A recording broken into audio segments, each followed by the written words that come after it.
Hi guys, and welcome to another episode of Kabir Considers.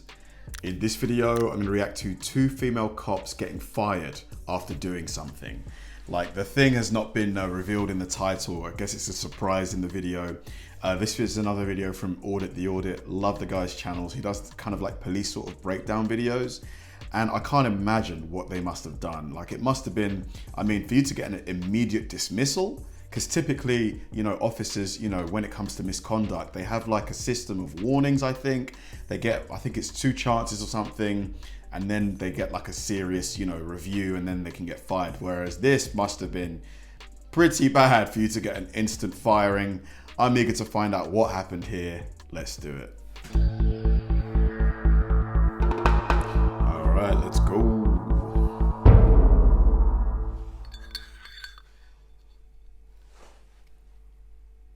Welcome to Audit the Audit, where we sort out the who and what and the right and wrong of police interactions. This episode covers speeding, officer discretion, and vehicle searches, and is brought to us by Police Activities channel. Be sure to check out the description below and give them the credit that they deserve. On April 7th, 2018, Officer Courtney Brown and Officer Christy Wilson of the Roswell Police Department pulled over Georgia resident Sarah Webb for allegedly speeding on her way to work in Duluth, Georgia. After Ms. Webb pulled over, Officer Brown approached the vehicle.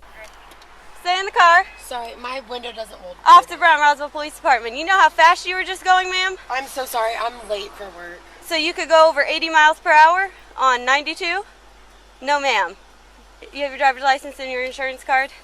Yeah, my insurance. Turn off the car and pass me the keys, please. Okay, so The far, ground's wet. It's so been good, raining. I guess. You're going over 80 miles an I'm hour so on this sorry. type of a road. That's reckless driving, ma'am. This is LexisNexis. I'm trying to look it up. I don't have it printed off. Give me 1 second. I'll be right with you.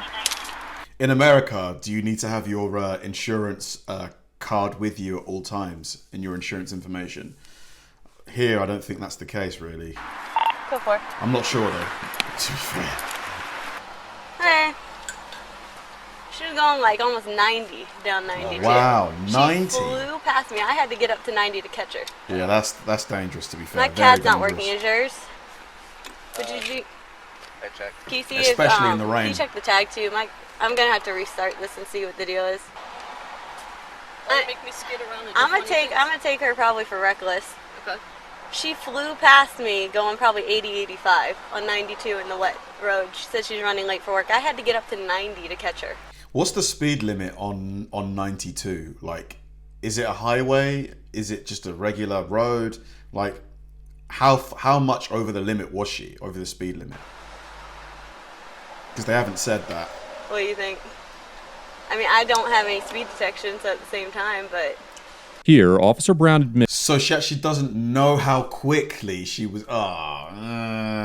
that she was not equipped with any speed detection devices to get an accurate measurement of Ms. Webb's speed. While the law varies between states, in Georgia, individuals can be convicted of speeding or reckless driving based purely on an officer's visual estimate of their speed. Okay. Georgia's speeding laws are found in Section 40-6-180 of the Georgia Code, which reads that, quote, "No person shall drive a vehicle at a speed greater than is reasonable and prudent under the conditions, and having regard for the actual and potential hazards then existing." And Section 40-6-181, which states that no person shall drive a vehicle at a speed in excess of certain maximum limits. In the 1992 case of Brown versus State, the Court of Appeals of Georgia determined that an officer's testimony of his visual estimate of the defendant's speed was legally sufficient to support a speeding conviction, holding that, quote, "Opinion testimony of an eyewitness may be used to establish speed, its credibility being for the jury to determine, and such evidence is sufficient to authorize a jury to conclude that the speeding laws have been violated." But man, that is because when you're just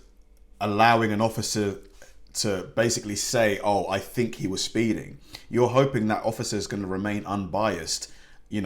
If the officer has something against the defendant, the person who they have accused of speeding, they might lie and say that they were speeding. And because in Georgia they can believe the officer's testimony as fact, they could put the guy in trouble even if he wasn't speeding. Similarly, in the 2002 case of Stone versus State, the Court of Appeals upheld a conviction based solely on the visual estimate of speed made by an officer because, quote, an officer's estimate of speed is sufficient to support a conviction on a speeding violation. The same evidentiary standard would apply to a reckless driving charge, which, according to Section 40-6-390 of the Georgia Code, occurs when an individual, quote, drives any vehicle in reckless disregard for the safety of persons or property. In the 2003 case of Fraser versus State, the Court of Appeals of Georgia concluded that, quote, speeding, unaccompanied by other traffic violations, can form the basis for a reckless driving conviction if the state presents evidence that a defendant was driving at an excessive rate of speed given the posted speed limit and the driving conditions existing at the time. Considering these Georgia case law precedents, a court would almost certainly find that Officer Brown's testimony regarding her visual estimation of Ms. Webb's speed was sufficient evidence to sustain a conviction for speeding and possibly reckless driving. Although a jury could find that her admission that she did not know the exact speed made her testimony less credible. However, it's important to recognize that this standard is specific to Georgia law, and some other states prohibit convictions based solely on visual estimates of speed. Yeah, I don't agree with this law in Georgia. I think you should have proof. You know, whether it's via radar gun or speedometer, like the speed cameras, you got to have proof. No, but you can use the fact that you were going whatever speed and she went past you. Mm-hmm. It's on camera, so you're going to have a back speed. You're going to have the fact that you went 90 to catch up to her. You're going to have too fast for conditions. And Yeah, I mean, that's unacceptable. I told her, I said, you know the roads are wet, correct? You're running late for work and you're going above 80 right. to get to work. I said, call. So do not do that and put people's lives in jeopardy. Yeah. So, my CAD just froze on me, so I'm restarting it right now. What do you think? Or just tickets?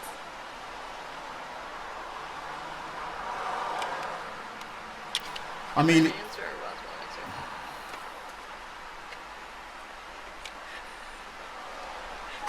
Hold on. Are so you- the computer isn't working. Okay, hold on. I mean, just give the lady a ticket. Like, I think just a ticket, because you don't know exactly how far she was going. I think a ticket should suffice. What do you guys think?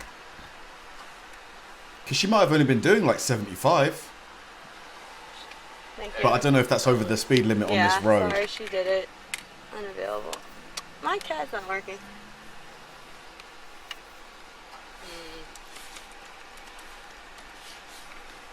Who's that? A head, R tail. Okay.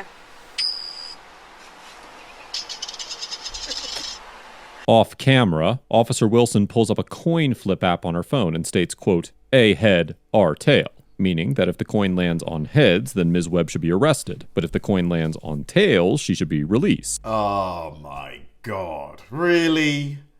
This is so unprofessional, man. Come on, ladies. What the hell? Regardless of the result, Officer Brown would have been within her authority to arrest Ms. Webb under both Georgia law and Yeah, the I U.S. guess, but Constitution. still, Under it's Section so- 40-6-1 of the Georgia Code, most traffic offenses in the state are criminal misdemeanors, including speeding and reckless driving. And Section 17-4-20 allows officers to arrest individuals for crimes without a warrant if, quote, the offense is committed in such officer's presence. Even if state law did not allow for arrests for these offenses, the Supreme Court has established a blanket rule that if a warrantless arrest for an offense committed in the officer's presence is supported by probable cause, it is constitutionally permissible. In the 2001 case of Atwater versus City of Lago Vista, the Supreme Court held that, quote, if an officer has probable cause to believe that an individual has committed even a very minor criminal offense in his presence, he may, without violating the Fourth Amendment, arrest the offender, despite noting that the incidents of the arrest in question were, quote, merely gratuitous humiliations imposed by a police officer who was, at best, exercising extremely poor judgment. The Supreme Court later affirmed and expanded this decision in the 2008 case of Virginia versus Moore, concluding that, quote, warrantless arrests for crimes committed in the presence of an arresting officer are reasonable under the Constitution, and that while states are free to regulate such arrests however they desire, state restrictions do not alter the Fourth Amendment's protections. Given the broad discretion given to officers in making arrests, I guess they can then. I mean, even though the coin toss that they did was, in my opinion, very, very inappropriate, you know, kind of like reducing it to a game, I guess it's still in writing. they're allowed to arrest her if they so desire. A court would likely uphold the constitutionality of an arrest decision based on a coin toss, as Yeah. long as the arrest was supported by probable cause. Nonetheless, in some jurisdictions, these actions would violate departmental policies. For example, the Georgia Department of Public Safety Policy Manual identifies certain circumstances when traffic offenders can be arrested, and all other custodial traffic arrests are prohibited. The Roswell Police Department Policy and Procedures Manual, on the other hand, does not specifically limit traffic arrests, but it does require that, quote, whenever appropriate, an officer should use alternatives to physical arrest by issuing citations. However, by deciding whether to arrest Ms. Webb based on a coin flip, the officers likely violated another section of the Roswell Manual, which states that, quote, police officers, having a position of trust and civic responsibility, should so conduct themselves as to merit the confidence and respect of the public. Absolutely. I suspected something like this would be in writing. It just does not, the actions of, the coin toss did not depict, what an officer should really be about. It didn't really seem like it didn't portray the image of an officer to me. It seemed a bit juvenile, to be honest. And fellow Like, ha ha ha, let's see, let's flip a coin. officers. The policy also requires that officers, quote, conduct themselves in such a manner as to reflect a favorable image on themselves and the Roswell Police Department. Members will consider it their duty to be of service to the general public, and to render that service in a kind, considerate, and patient manner. This is tail, right? Yeah, so really. 23. Michael Jordan? Hi. So I got too fast for. Let me write this down. Too fast for conditions. Is it reckless? That poor lady's in her car trying to get to work, and these two are like joking about Michael Jordan and stuff. It's like, come Yeah, on, you can do guys. reckless. And then speeding. And you're just going to have to mark the pace one instead of the...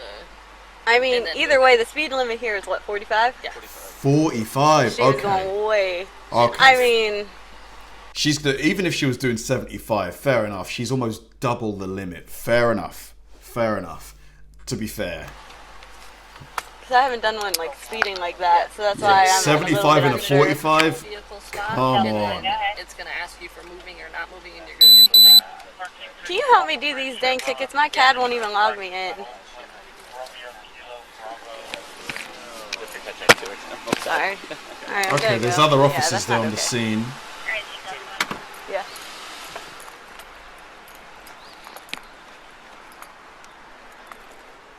Alright, man. Do me a favor and step out of the vehicle for me. Put the phone down. Why am I Put your doing phone down. This seems a bit... Doesn't it seem a bit over the top, though? I mean, Step out of the vehicle. Put your damn. hands behind your back. Because, ma'am, you're driving entirely too fast for conditions. You put a lot of people's lives in jeopardy, okay? True.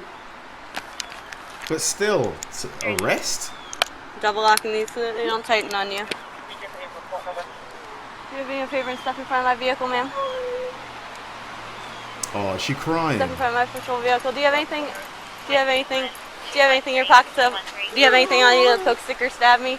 Any drugs, paraphernalia? I feel bad for her, even though she was driving way too fast. Way too fast. This seems harsh, man, doesn't it? Anything like that? Okay. You have a bond. Here, turn to the side for me. Here, move Humbercast. I'm just gonna shake this out, okay? Alright. Do me a favor, step over here. It's my patrol vehicle.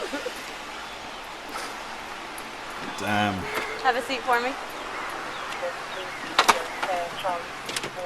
We're gonna buckle you in, okay?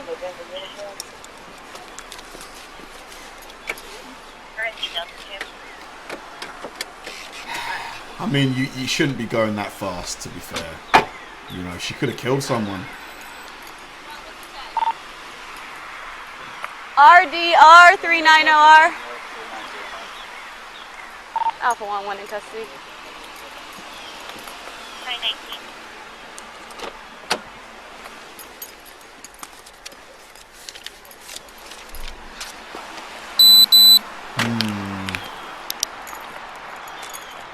Alpha 1, can you please set me at 85? I wish we knew exactly how fast she was going.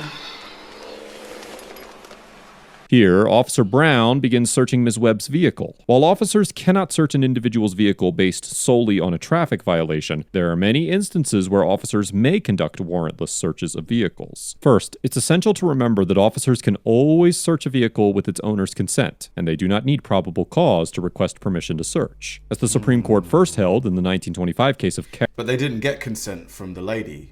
Like, she didn't ask for consent. Carroll versus the United States, officers can also conduct warrantless searches of automobiles based on probable cause to believe that the vehicle contained evidence of a crime without violating the Fourth Amendment. Similarly, in the 1991 case of California versus Acevedo, the Supreme Court concluded that officers can search closed containers inside of vehicles without a warrant if the search is supported by probable cause. However, in this situation, it appears that Officer Brown was actually taking an inventory of the items in the vehicle in preparation for it to be towed. In the 1976 case of South Dakota versus Opperman, the Supreme Court explained that, quote, when vehicles are impounded, local police departments generally follow a routine practice of securing and inventorying the automobile's contents. Okay. These procedures developed in response to three distinct needs: the protection of the owner's property while it remains in police custody, the protection of the police against claims or disputes over lost or stolen property, and the protection of the police from potential danger. For this reason, when officers searched and inventoried an impounded vehicle, the court concluded that, quote,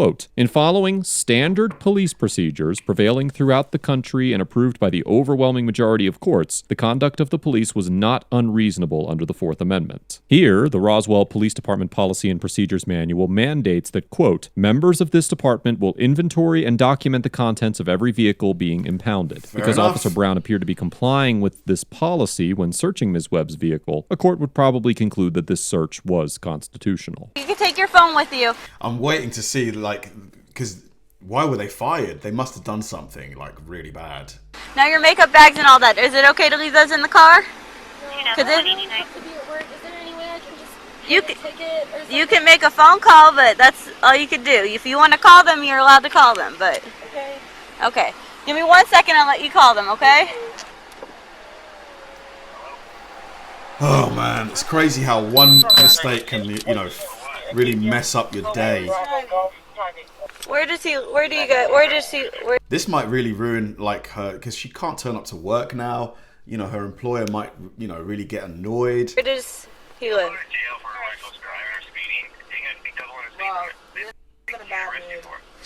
Okay, have a good day, sir. There's no reason that I should be able to do it now. Okay.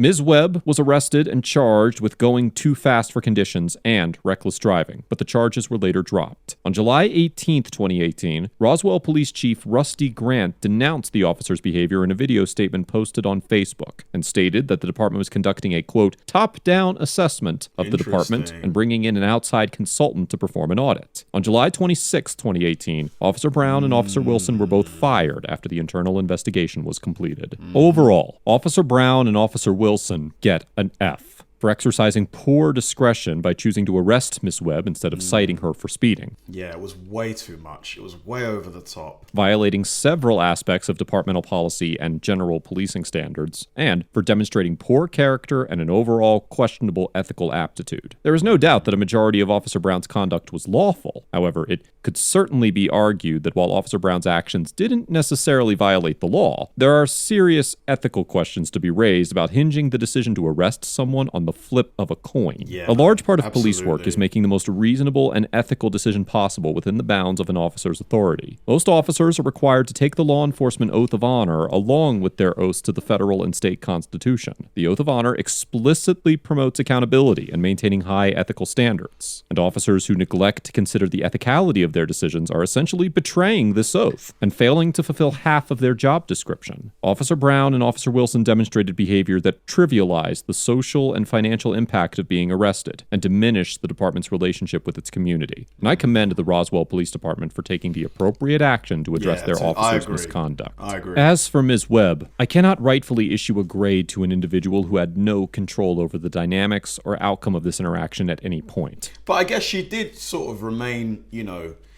compliant. She didn't really kick up a huge fuss. She said that, you know, she asked if there was a way that she could get a ticket instead, but she didn't really kick up a fuss.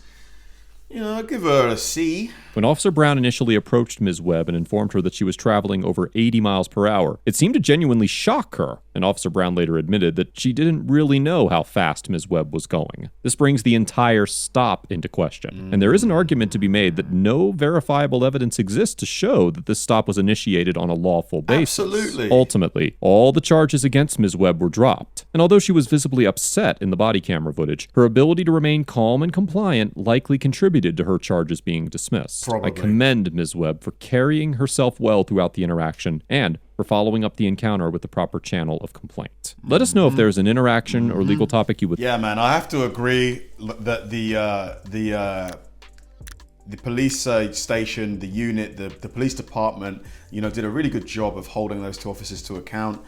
Just as soon as they flipped that coin, it just really ruined like whatever kind of case they had to arrest this lady. It just seemed like it was a bit of a joke to the officers. And it showed a lack of empathy as well.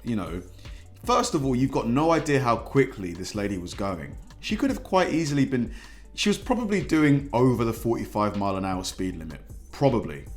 But you accused her of doing 90, which is really, really, really, really fast without any evidence. She probably wasn't doing anywhere close to that. She might have honestly been doing, because if they were doing 45, the officers, which they probably were, if she was doing, let's say, 65, that would seem really fast to them, which is still obviously well over the speed limit. But it's really far away from 90 miles an hour.